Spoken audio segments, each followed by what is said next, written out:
Assalamualaikum warahmatullahi wabarakatuh. Salam bahagia Bapak Guru hebat. Salam guru penggerak, tergerak, bergerak, menggerakkan. Saya Abdul Roni, calon guru penggerak angkatan ke-9 dari SMK Negeri 1 Swatape, Kabupaten Banti Asin. Saya akan mempresentasikan koneksi antar materi modul 2.3 Kucing untuk supervisi akademik. Bapak guru hebat,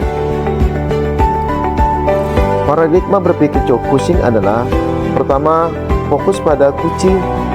Seorang coach harus memiliki keyakinan bahwa kucing memiliki potensi untuk berkembang dan mencapai tujuan mereka sendiri, dan harus memberikan dukungan untuk membantu kucing mencapai potensi mereka tersebut. Kemudian, bersikap terbuka dan ingin tahu.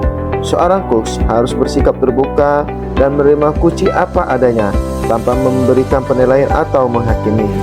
Selanjutnya, memiliki kesadaran diri yang kuat.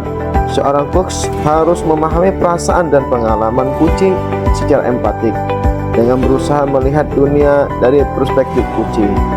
Selanjutnya, mampu melihat peluang baru dan masa depan. Seorang coach harus fokus pada pencarian solusi yang kreatif dan konstruktif untuk masalah yang dihadapi kucing, dan membantu kucing untuk mengidentifikasi langkah-langkah aksi yang dapat mereka ambil untuk mencapai tujuan mereka. Bapak guru hebat, ada prinsip kucing. Pertama, kemitraan. Dalam kucing, kemitraan merujuk pada hubungan yang seimbang dan saling menguntungkan antara coach dan kucing. Dalam hubungan kemitraan ini, coach membantu kucing untuk mencapai tujuan mereka. Namun, kucing tetap menjadi ahli dalam hidup mereka sendiri dan memiliki keputusan terakhir tentang tindakan yang akan mereka ambil. Selanjutnya, proses kreatif. Dalam kucing, proses kreatif merupakan cara untuk membantu kucing untuk berpikir secara kreatif dan menemukan solusi baru dan inovatif untuk masalah yang mereka hadapi. Terakhir, memaksimalkan potensi. Dalam kucing, memaksimalkan potensi berarti membantu kucing untuk mengembangkan kemampuan dan potensi mereka secara maksimal. Coach dapat membantu kucing untuk menemukan kekuatan dan bakat mereka yang tersembunyi, mengambil keterampilan baru, meningkatkan pengetahuan dan pengalaman, serta membantu mereka untuk mengatasi hambatan atau rintangan yang menghalangi perkembangan mereka. Selanjutnya, kompetensi inti dari seorang kucing adalah: pertama, mendengarkan aktif. Seorang coach harus mampu mendengarkan dengan penuh perhatian dan memahami perspektif individu atau kelompok yang sedang di-coach. Kedua, mengajukan pertanyaan berbobot. Seorang coach harus mampu mengajukan pertanyaan yang tepat untuk membantu individu atau kelompok memperoleh pemahaman yang lebih baik tentang situasi atau masalah yang mereka hadapi. Ketiga, kehadiran penuh atau presence. Seorang coach harus benar-benar hadir secara mental, emosional, dan fisik dalam sesi coaching. Hal ini melibatkan fokus penuh pada kucing dengan mengabaikan distraksi atau gangguan lainnya. Dalam kehadiran penuh, seorang coach harus memiliki kesadaran diri, self-awareness yang tinggi, mampu memahami perasaan dan pikiran kucing itu sendiri. Bapak guru hebat, adapun alur percakapan tirta. Dalam kucing, percakapan antara coach dan kucing harus mengalir seperti air. Alur ini biasa disebut dengan istilah alur tirta. Tirta singkatan dari tujuan, identifikasi, rencana aksi, dan tanggung jawab. Lalu, supervisi akademik dengan paradigma berpikir kucing itu yang bagaimana? Hal ini merupakan suatu pendekatan dalam memimpin dan mengembangkan guru serta tenaga kependidikan di lembaga pendidikan. Pendekatan ini menempatkan supervisor atau kepala sekolah sebagai seorang coach yang mendukung guru dan tenaga kependidikan sebagai kunci dalam mencapai tujuan mereka, mengembangkan keterampilan dan potensi mereka, serta memperbaiki kinerja mereka. Supervisi ini didasarkan pada prinsip-prinsip seperti kemitraan, kehadiran penuh atau presence, dan proses kreatif yang mengarah pada kemaksimalan potensi individu. Adapun tahapan dari supervisi akademik adalah pertama, tahap pra-observasi, berisi persiapan perencanaan supervise.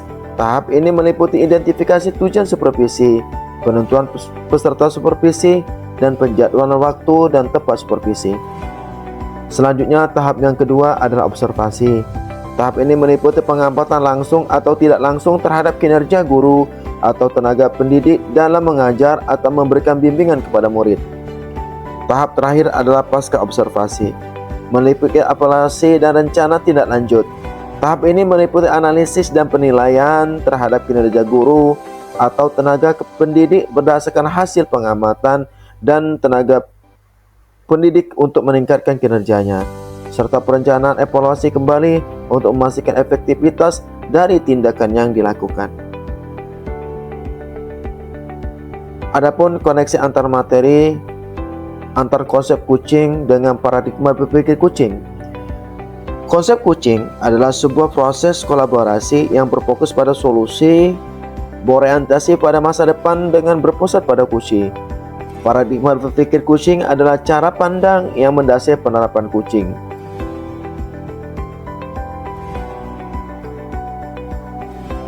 Fokus pada solusi. Konsep kucing berfokus pada solusi, sedangkan paradigma berpikir kucing menekankan pada pentingnya menemukan solusi bersama dengan kucing. Selanjutnya, berorientasi pada masa depan. Konsep kucing berorientasi pada masa depan, sedangkan paradigma berpikir kucing menekankan pada pentingnya membantu kucing untuk mencapai tujuan. Terakhir, berpusat pada kucing. Konsep kucing berpusat pada kucing, sedangkan paradigma berpikir kucing menekankan pada pentingnya menghormati dan menghargai kucing. Lalu, bagaimana koneksi antara keterampilan kucing dan aplikasi kucing dalam supervisi akademik? Pertama, terkait pada keterampilan bertanya. Kedua, keterampilan mendengarkan. Ketiga, keterampilan berefleksi. Lalu, bagaimana kucing dalam konsep pendidikan? Filosofi pendidikan Ki Hajar Dewantara tentang pendidikan sistem Emong yang terkenal yaitu Ing Ngarsosung Tolodo, Ing Madya Mangunkarso, Sutwuri Handayani. Konsep ini sangat berkaitan dengan kucing dalam konteks pendidikan. Seorang coach menjadi teladan bagi kucingnya, baik itu murid maupun rekan sesama guru, membantu mereka membangun semangat dan memberi dorongan untuk mencapai tujuan akademik dan pribadi mereka. Lalu, refleksi pembelajaran. Pengalaman materi pembelajaran yang saya peroleh selama proses belajar kucing, saya mendapatkan pengetahuan dan pengalaman baru sepanjang saya menjadi seorang pendidik. Pengetahuan tentang kucing sebagai upaya untuk berfokus pada solusi, berorientasi pada hasil dan sistematis dalam memfasilitasi peningkatan atas performa kerja, pengalaman hidup, pembelajaran diri, dan pertumbuhan pribadi. Saya juga mengetahui cara-cara sebagai coach dalam melaksanakan kucing terhadap kucing dengan kompetensi dan prinsip kucing. Lalu, saya mendapatkan pengalaman baru. Pengalaman baru yang saya peroleh adalah ketika saya mempraktikkan kucing kepada rekan sesama calon guru penggerak dan mencoba mempraktikkan kepada rekan sejawat. Bersama rekan calon guru penggerak mungkin sedikit mudah karena sama-sama tahu alurnya. Namun kepada rekan sejawat sedikit kesulitan. Namun hal ini tidak membuat saya menyerah. Mungkin di lain kesempatan saat mengobrol dengan rekan sejawat, saya bisa menerapkan prinsip-prinsip dan kompetensi kucing yang saya miliki. Emosi yang saya rasakan terkait pengalaman belajar. Sebelum memulai belajar tentang kucing, saya merasa tidak percaya diri tentang kemampuan saya untuk mengatasi tantangan atau mencapai tujuan saya selama belajar kucing.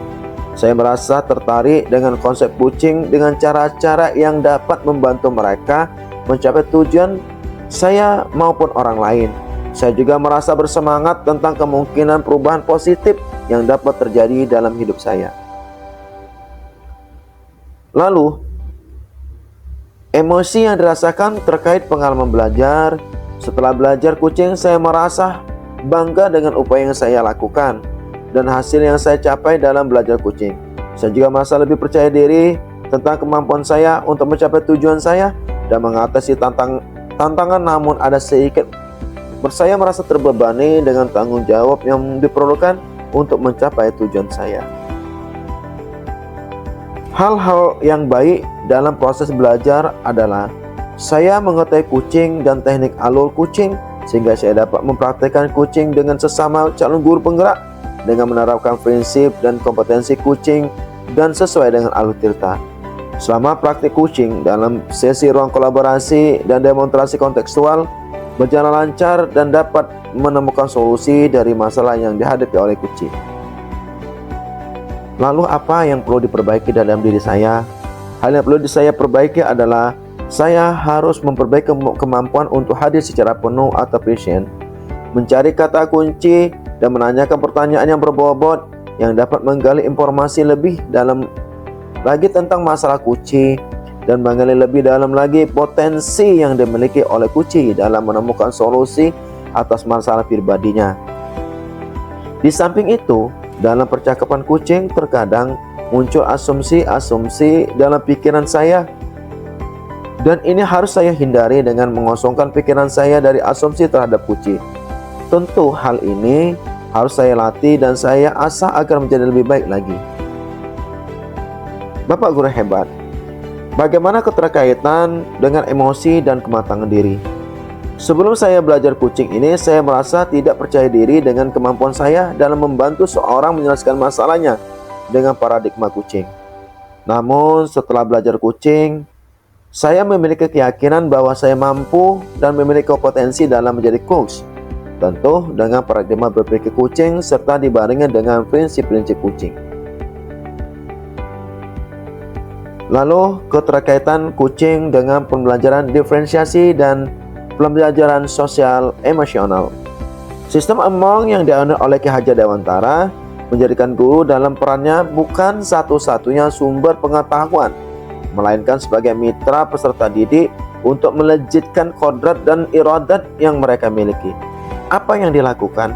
Salah satunya adalah mengintegrasikan pembelajaran berdiferensiasi ke dalam pembelajaran yang dilaksanakan di kelas, di mana pembelajaran harus disesuaikan dengan minat, profil, dan kesiapan belajar murid, sehingga pembelajaran dapat mengakomodir kebutuhan individu peserta didik.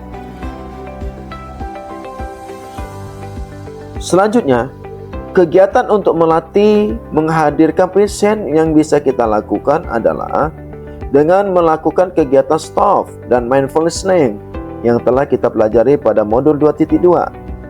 Pembelajaran sosial emosional yang lalu penting diingat, tidak ada satu cara yang terbaik untuk semuanya karena setiap orang memiliki caranya masing-masing untuk dapat menghadirkan preference.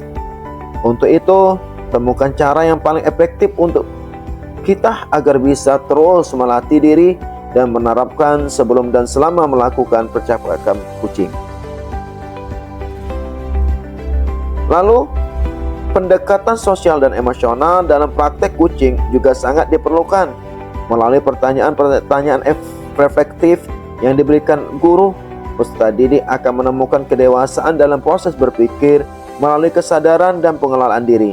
Sadar akan kekuatan dan kelemahan yang dimiliki, mengambil perspektif dari berbagai sudut pandang, sehingga sesuatu yang menjadi keputusan telah didasarkan pada pertimbangan etika, norma sosial, dan keselamatan serta kebahagiaan.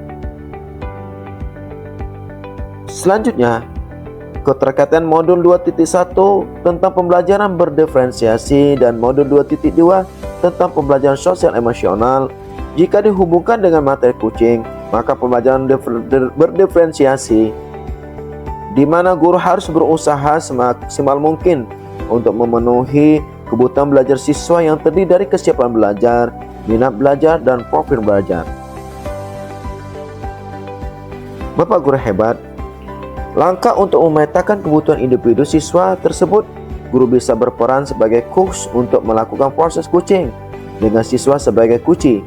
Hal tersebut mampu mengoptimalkan potensi yang ada dalam diri siswa sehingga akan menemukan cara terbaik dalam memenuhi kebutuhan individu siswa. Selanjutnya, keterkaitan keterampilan kucing dengan pengembangan kompetensi pemimpin pembelajaran.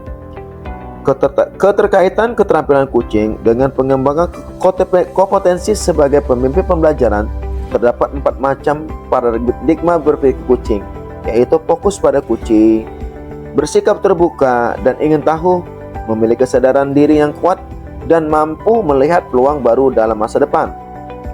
Serta ada 3 kompetensi inti yang penting dipahami, diterapkan, dan dilatih secara terus-menerus saat melakukan percakapan kucing kepada teman sejawat di sekolah, yaitu kehadiran penuh, presence, mendengarkan aktif atau menyimak, dan mengajukan pertanyaan berbobot.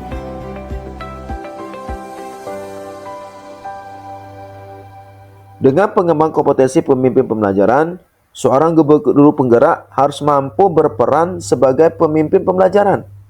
Pemimpin pembelajaran yang siap mengimplementasikan pembelajaran yang berpusat pada murid. Semua akan bisa terlaksana dengan baik bila guru memiliki daya atau memberdayakan segala potensi dan kodrat yang ada.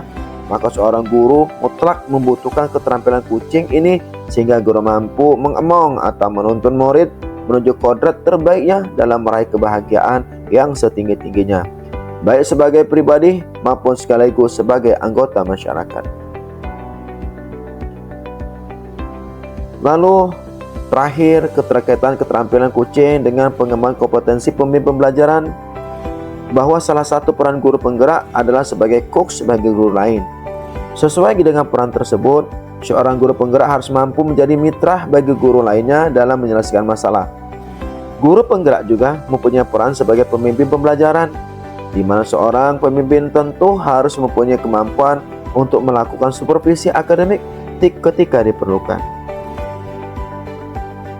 Demikianlah presentasi dari saya.